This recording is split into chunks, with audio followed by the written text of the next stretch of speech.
his pants. He scuttled back to his car sideways, like a crab, and hopped in, banging his head on the doorframe. He turned his key with a garbage disposal grind, forgetting he'd left the car running. He screeched through the now red light. I flipped on my flashing red and blue grill-mounted strobes. He edged to the right, and I passed, with an inch clearance. Okay, maybe I should have identified myself as a cop, but many people assume that if you're a cop, you won't shoot them. I didn't want this guy to labor under the assumption. Having been a cop for 30 years, I find that you can get most of what you want with a kind word. But sometimes, as Al Capone put it, you can get more of what you want with a kind word and a gun. Say, son, I spoke into the car phone. Chandler, homicide. On my way. 1760 Southeast Clinton, apartments. Greenbridge Arms, 3rd floor. Apartment 34 is sealed. Dozen people heard the shots. One possible witness. Be there in 5. When I'm on the up team, anybody who kills somebody does it on my watch. That means they're messing with me. And messing with me is like wearing cheese underwear down Rat Alley. I pulled up to the Greenbridge Arms, studying the 4-story brick building. 4 criminals rushed me, armed with notepads, pens, electronic gadgets, and cameras. What can you tell us, Detective Chandler? The Oregon Tribune reporter brandished her notepad, poison pen ready. Nothing. If you check your notes, you'll see I just arrived. They're denying us entrance to the apartments. Good for them. This was standard procedure, but reporters, thinking they're royalty, are outraged when they aren't allowed to trample a crime scene. I turned away as somebody snapped a photo. He grabbed the sleeve of my trench coat. I yanked it back. I turned toward him. His camera flashed. Out of my face. I saw the red light of a television news camera right behind him. Images of my anger management class assaulted me.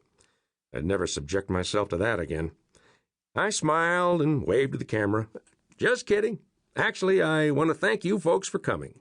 We have a crime to solve and people's lives to protect, so if it doesn't inconvenience you, I'll be going up to the crime scene now. Enjoy. The Tribune and TV reporters and their cameramen followed me to the front door of the apartments, where Officer Brandon Gentry opened the door for me. I signed his log sheet and wrote down the time, 3:39 a.m. The TV cameraman opened the door, did a quick sweep with his video.